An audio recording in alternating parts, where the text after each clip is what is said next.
On Larry King Now, the king of musical parodies, the legendary Weird Al Yankovic. Did you call yourself weird? I made the decision to take it on professionally, but I think people were calling me Weird Al my freshman year in the college dorms. I don't know why. I think I'm a perfectly normal guy. A parody should be funny even if you're not familiar with the source material. Like, even if you're not following pop music, even if you don't know, what is at the top of the charts, you should be able to listen to this album and still enjoy it on its own merit. We mentioned kidding about Sinatra. Yeah. What happened to that great music? Well, Sinatra passed away. I don't know if anybody told you, Larry. He talks to me, though. Plus, what is home life like at the Yankovics? It's disappointingly normal. What does your daughter think of what you do for a living? I haven't told her yet. That's today on Larry King Now.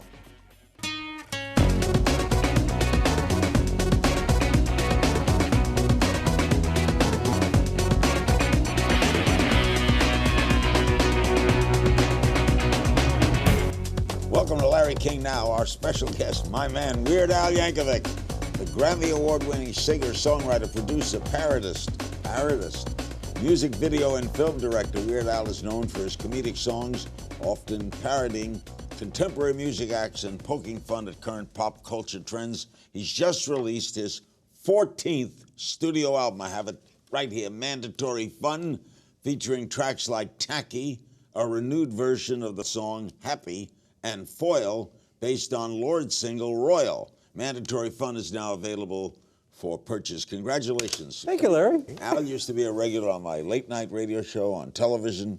The new album is battling for the #1 slot on iTunes. Does that surprise you? It does. I mean, I've never had this kind of response to an album before. Whenever I do an album, I always, in my mind, it's the best thing I've ever done. But this is one of the few times everybody else has agreed with me. Why do you call it Mandatory Fun? Well, I have to watch it, is that it? Yeah, there's no choice. You don't have any choice in the matter. You have to enjoy this album. Some fans have theorized that because this album is the last album on my record contract, it's mandatory fun. But that wasn't really the idea. I just liked the oxymoron of it, mandatory fun, and I liked combining it with that kind of totalitarian propaganda art imagery. For the benefit of the older people in our audience, are you the follow-up to Spike Jonze? I'd like to. Spike Jonze parodied everything, and Mickey Katz. Mickey Katz, we talked about that before. Alan Sherman, Stan Freberg, Tom Lehrer. These are the people that inspired me and influenced me growing up, and that I heard on the Dr. Demento show as a youngster. Dr. Demento. God, how do you decide what to parody? Obviously, I pick a song that's been on the top of the charts for a while, that's getting a lot of radio play, getting a buzz on the internet. I try to see, I try to determine what is the mainstream. And then once I've got a list of targets, I go through that list and I try to see if there's any song that I can come up with a good comedic angle for, give it a little twist, and make it funny. Do you have to like the song? I don't have to. I mean, that isn't a prime consideration. You can't like some of the songs.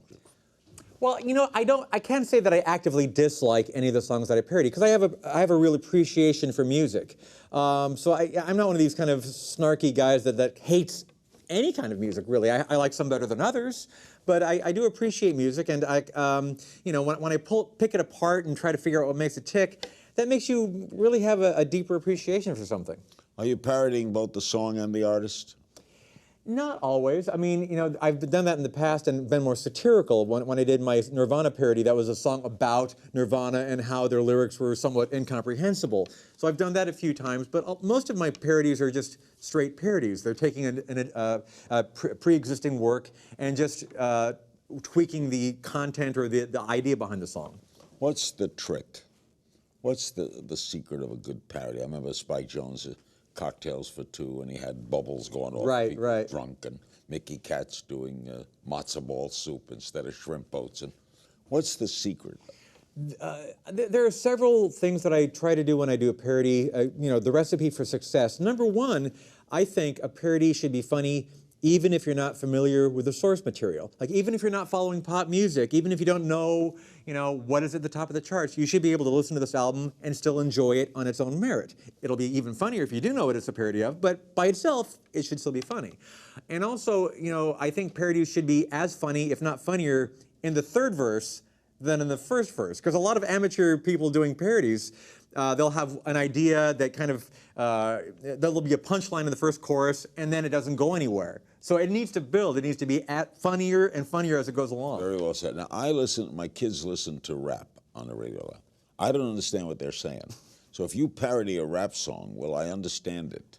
Hopefully so. I mean, there's a Iggy Azalea parody on this album. It's a rap song about being fancy, and there's a lot of terminology in there that you may not understand. But I do a song called Handy about being a handyman and working with tools and a lot of home improvement stuff. That might be more up your alley. You have a lot of supporters in the industry? It seems that way. I mean, I've been around for so long. Ever get backlash? Anyone ever get mad? Because I think parody is a form of tribute. Yeah, I think people take it that way. And I've made a point of not burning bridges. That's one of the reasons I've gotten permission for parodies, my entire career. Legally. You need permission? I do. I get permission. Legally, it's a gray area. I don't necessarily need to. You don't have to need. Of course not. It's no. a public record. But I want to make sure that the artists are okay with it. I want to make sure that they know that it's all done in good fun. It's an homage. And I've had very little pushback over all this time. Did you ever parody Sinatra? I haven't gotten around to that, but for you, Larry, you've asked me that before, and one of these days, just for you. That you haven't. Okay, I'm working on it. Did you call yourself weird? Well, I made the decision to take it on professionally, but I think people were calling me Weird Al my freshman year in the college dorms. I don't know why. I think I'm a perfectly normal guy, but it was a nickname, and I took it on when I started doing college radio. It was the Weird Al Show every Saturday night on my campus radio station. Where'd you go to school? The California Polytechnic State University at San Luis Obispo. Sounds like a prison. I majored in architecture, so I have my degree in architecture. Really? If this Weird Al thing doesn't work out, I can always fall back on that. You're married? I am. Children? I have an 11-year-old daughter. There's a normal side of Weird Al. Yeah, the weird thing, I think it's sort of ironic at this point, because I'm one of the most normal guys in Hollywood. It's like when they call like big people tiny. It's sort of like that's how I am now. Do you concert? Do you go out? I do. Perform? We're not touring right away, but the mandatory tour will happen next year. We're going to be back with a vengeance. Because you're hot again. I guess so. How did you get hot again? Or you say you're surprised. How do you think it happened? I think a big part of it was the marketing campaign on this. I wanted to do 8 videos in 8 days. I wanted to come strong with the music videos. Instead of stretching it out over a long time, I figured, okay, release week, we're just going to hit them with everything we've got. The internet just turns things over very quickly. Things go viral, and people get tired of it in 24 hours, and they want something new. So I figured every day a new video, and it seems to have worked. Next, Weird Al on the current state of the music industry. Stay with us. Back with the hot again, Weird Al Yankovic, who's releasing 8 videos in 8 days to promote mandatory fun, which is a great idea. We're going to look at one of these videos, Handy, a parody of the hit Iggy Azalea song, Fancy. Let's watch.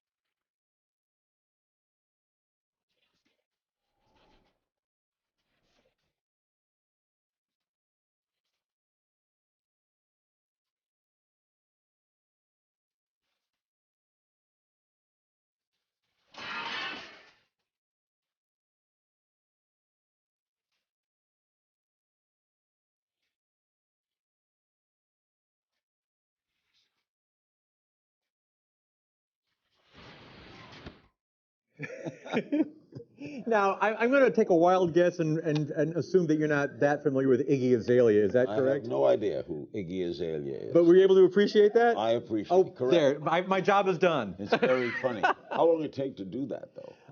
Well, it was a one-day shoot. And that was a one-day shoot? Oh, yeah. It was a one-day shoot, and then there a fair amount of post-production. So we spent a couple of weeks doing the after effects and things like that. Are you a good singer, Weird Al? Well, that's a subjective thing. I mean, I've been getting better over the years. I think I'm a much better singer now than I was when I started out, because you spend 30 years doing something, you're bound to get good at it. What do you make of the on-demand nature of the release? Is the audience impatient? It is. I mean, that's just the nature of our culture now. Everything is on demand, which I think is a really healthy thing. So it's great, and I've kind of tapped into that with this release by making things available so quickly. And I think if you got to feed people's appetite. You signed a record deal, a 32-year contract? Well, it didn't say 32 years in the They contract. renewed it? Yeah, so initially I signed in 1982 as a 10-album deal. RCA? Well, it wasn't RCA at the time. Initially it was Scotty Brothers, and my contract got sold a few times. But in 1982 I signed a 10-album deal, and it wasn't a great deal. But at the time I was working for minimum wage in a mailroom, and I thought, well, this is better than working in a mailroom. I'll sign this deal. And then I had a few hits, and we renegotiated, and a couple albums got tacked on, and then we renegotiated again, a couple more got tacked on. So it was a 14-album deal, and it finally got fulfilled with this. What was your first hit? Well, it depends what you call a hit. I mean, Well, a lot of airplay, people buying. the first. How did people get to know the name Weird Al Yankovic? The first really big hit was "Eat It" in 1984, the Michael Jackson parody. That was when I went from sort of a guy that didn't get recognized on the street to an overnight sensation. All of a sudden, I was the "Eat It" guy. Yeah, wow. Did you handle it well? Suddenly, I mean, as a kid, you're kind of a freaky kid, loving all these parody artists, right? It was Demento. Yeah, I mean, it was a change in my life. I mean, I hopefully didn't get a big head about it, but it was just a different way to go through life when all of a sudden people are staring at you. When prior to that was not part of my reality. But it was like an overnight. You talk about overnight fame. It was literally overnight fame. As soon as that video went into heavy rotation on MTV, I was recognized everywhere I went. Have your fans grown with you? I like to think so. A lot of the fans that got into me in the early 80s, a lot of them are still fans, and now they're bringing their kids to the show. So it's sort of a family bonding thing. It's quite nice. How do you keep it fresh? That's always a challenge because I've been doing this for so long. It's tempting to repeat jokes and repeat ideas and repeat themes. In the 80s, I wrote a lot of songs about food. I had a whole food album, so I kind of, I don't do so much of that anymore. And now I'm sort of like doing a lot of songs about the internet, so it's difficult to keep putting out things and not always be doing the same subject matter. Do you feel like a true member of the music industry, or are you sort of on the outer fringe? I've always felt like I didn't quite fit in. Starting out, I was never totally accepted in the comedy community or the music community because I kind of slipped between the cracks. In the record stores back when there were record stores, they never even knew where to rack me. But nowadays, I'm kind of feeling the love, especially this last week. I kind of feel like I've been accepted in both worlds, which is nice. Youngsters now know you, right?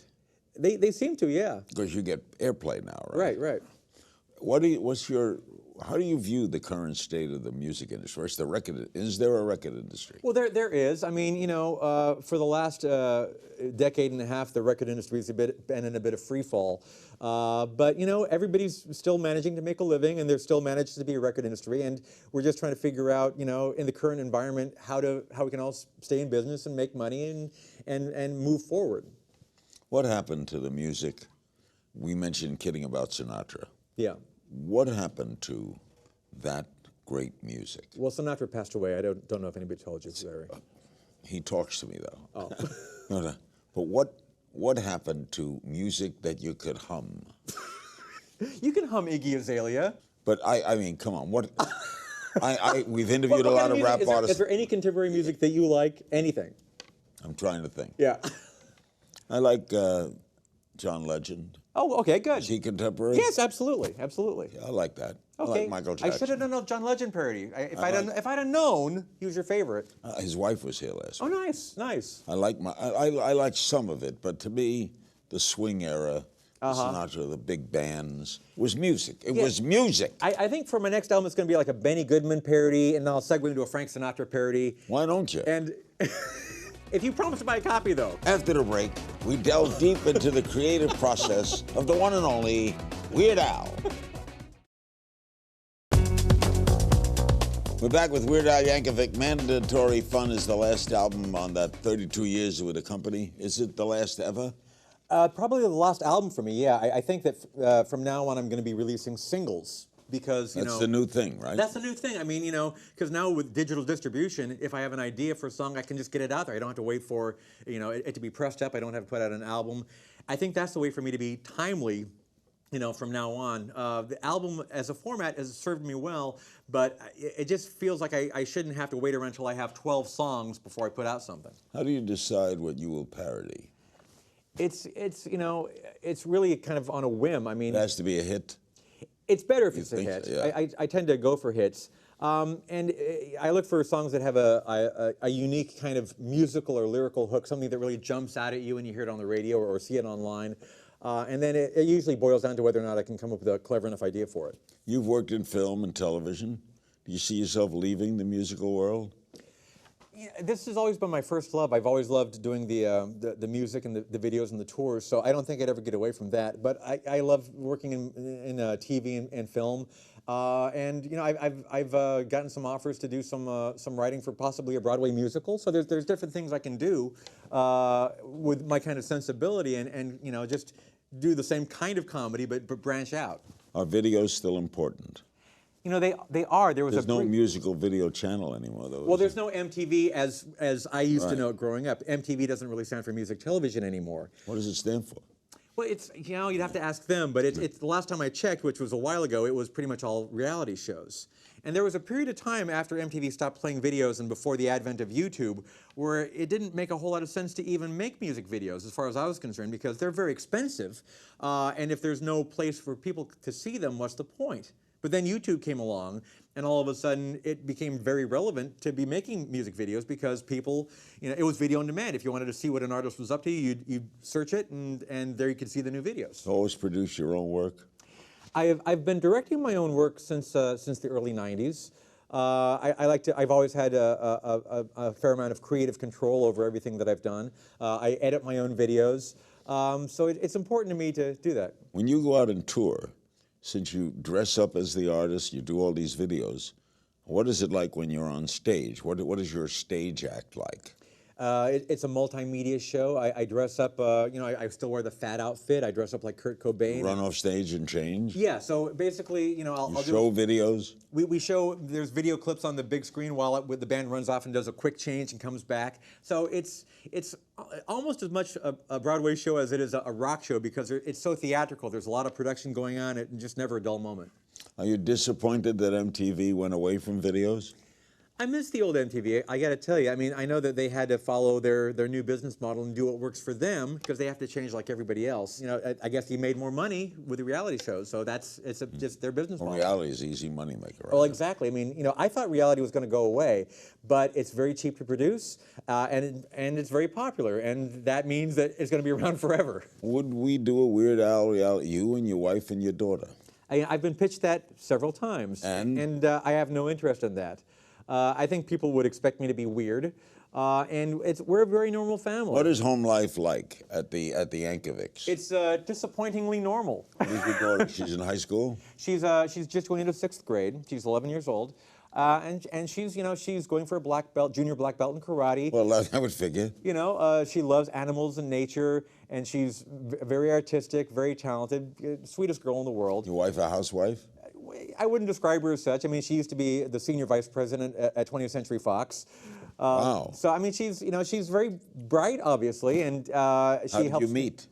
We were set up on a blind date through our mutual friend Bill Mooney, who played Little Will Robinson on Lost in Space, and it was a nice meeting because we both met at a time when neither one of us had a lot of free time. I was getting ready to put out an album. She was working as an executive, and we couldn't figure out a time to have a date. But we talked on the phone late at night for a couple of weeks, you know, before our first date, and we got to really know each other just by talking over the phone. And so by the time we actually met, I didn't even know what she looked like. I had a severe crush on her because I just got to know her from her personality. What kind of dad are you? I like to think I'm a good dad. I mean, what does your daughter think of what you do for a living? I haven't told her yet. No, of course she's, you know, she's very grounded. She doesn't roll her eyes and she doesn't go gaga over it. I mean, it's just what Dad does for a living, you know, and she's accepted it and she's a fan. I mean, you know, she's always enjoyed watching the show from the wings and she loves the new material and she's sort of my ears to the ground whenever I want to know if something is like big in 6th grade. She's the person I ask. What does the internet mean to you? How do you view the internet? Well, you know, it's a two-edged sword. I mean, it's made it difficult for me to be unique because there are now 10,000 people doing song parodies on YouTube. But at the same time, it's allowed me to reach my audience in new and various ways. And I mean, the internet is a big reason why my new album is doing so well because I've been able to again, do this 8 videos in 8 days thing and been able to be very of the moment, which is what the internet's all about. Is there anything you don't like about all this progress?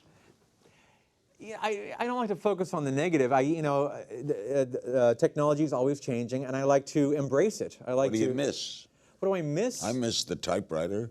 I miss Edison cylinders. I think that was good. Maybe I'll release the new album on an Edison cylinder. We'll see. Okay.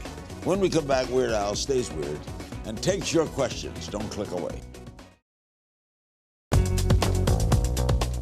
The album is mandatory fun. Weird Al Yankovic at his best. We have some social media questions for you. Okay. Bryson Knox on Facebook. Are there any artists who are safe from you parodying their songs? Absolutely not. I don't think that anybody's sacred. I think that everybody is fair game and everybody should be willing to take a joke. Dave Dowling on Facebook. What do you consider your greatest achievement thus far? Being on the Larry King Show. I think that this is probably, I think it's all downhill from here, frankly. Alex Townsend asks, what artist can't you stop listening to right now?